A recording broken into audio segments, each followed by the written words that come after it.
Hi everyone, my name is Alex Purnomo. I'm the pastor of Doonside Anglican Church. Today, much of the teaching about the Spirit of God is focused on what we feel and see in the present. How do we see God's Spirit at work?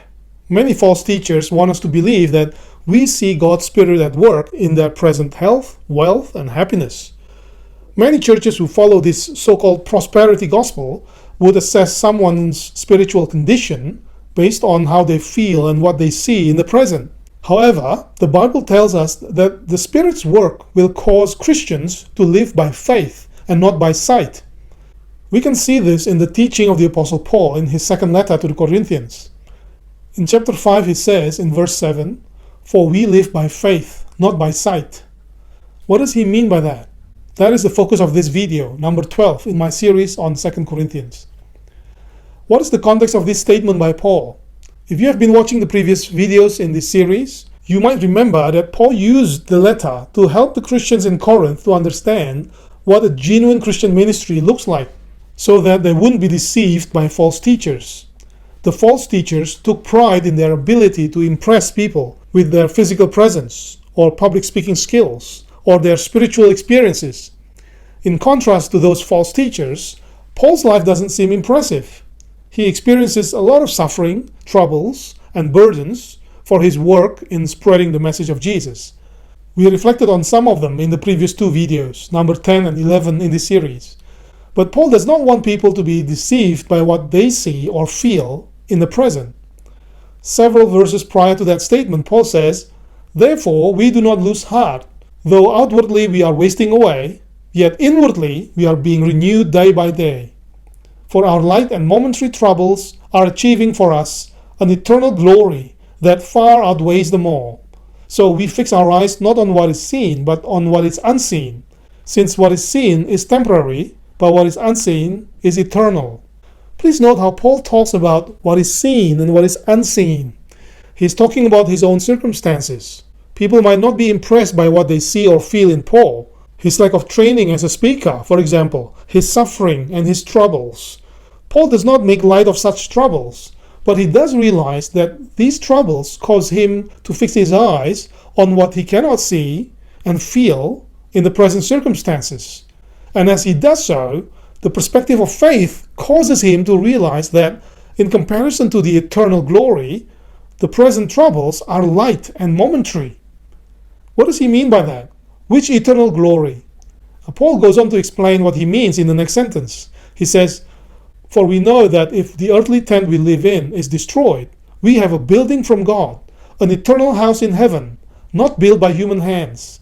Paul is talking about the ultimate hope of all those who trust in Jesus in the midst of their suffering, troubles, and burdens, namely the hope of the resurrection from the dead, the transition from our earthly bodies to an immortal body which only God can provide to all who trust in Jesus, a body not built by human hands.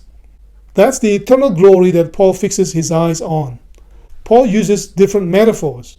A house, a tent, a building. Our earthly body is like a tent because it is not secure, not permanent. When we die, we will get a new body from God, a resurrection body, an eternal body, which is like a building or a house, because compared to a tent, a building or a house is secure and permanent. How does Paul know this? Because he met the risen Jesus. So he knows how Jesus' eternal physical body is like after the resurrection. He knows that when he dies, God has a body just like that, waiting for him in heaven. And that's why Paul knows that the glory that is being prepared for him far outweighs all his present troubles. Today, people are skeptical and cynical about the idea of living by faith like Paul. Many suggest that Christians are simply playing a game of let's pretend, living in a fantasy world that is not real. For Paul, faith is not an irrational leap into the dark. Faith is not accepting the truth of something that makes no sense or has no foundation in reality. No, just the opposite. Living by faith means to live on the basis of what God has revealed to be true. Faith is not a leap into the dark, but it's a step into the light. Faith is trusting in God's promises for the future, not in spite of what we know, but because of what we know to be true. This is in no way to minimize the pain and hardship of the suffering, but it is to provide a right perspective on them. Paul says that despite frequent setbacks, Christians can enjoy a security and certainty that the world can never offer. We cannot see the eternal glory in the present because God has not fulfilled His promises yet. But we know that we can trust God to fulfill His promises. Without such eternal perspective, we will give up in the Christian life. This is also not to suggest that we must simply grin and bear it and just walk around miserably as we wait for the resurrection. No. Paul says he groans and he longs for the resurrection body. He says, we groan and are burdened. But as Paul says in the next sentence, now the one who has fashioned us for this very purpose is God, who has given us the Spirit as a deposit, guaranteeing what is to come. So we live in the present by trusting God's promises for the future, the down payment of which we are already experiencing in the Spirit of God. The Holy Spirit fuels our faith. As we look forward to the resurrection, the Spirit of God brings refreshment, renewal, revival, and restoration. But it happens inwardly, not outwardly. Though outwardly we are wasting away, yet inwardly we are being renewed day by day. True spiritual power is about seeing the present in the light of the future, and so persevering. It's about being renewed day by day by day. When we are tempted to give up, the solution is not to withdraw from serving Jesus. Rather, it is to look to the things that are eternal and unseen that God has in store for us. Notice how different this is to the false teachers in Corinth, who lived in the opposite way.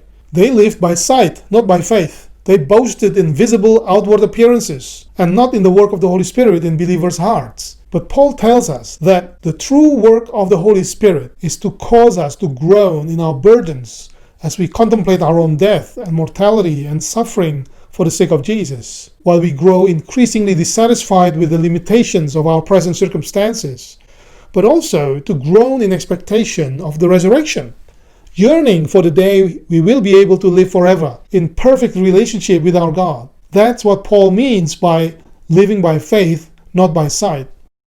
Sometimes people say, I wish I had your faith, or if only I could believe like you.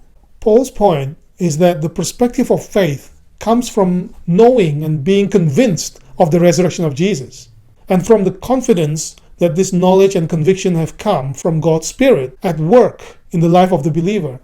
To live by faith doesn't mean that we simply bide the time. Paul says that we make it our goal to please Him. In the next sentence, he says that the reason for wanting to please the Lord is that we must all appear before the judgment seat of Christ. What does he mean by that? We will continue that in the next video. If you find this video helpful, please like or subscribe to our channel. Go in peace to love and serve the Lord. In the name of Christ. Amen.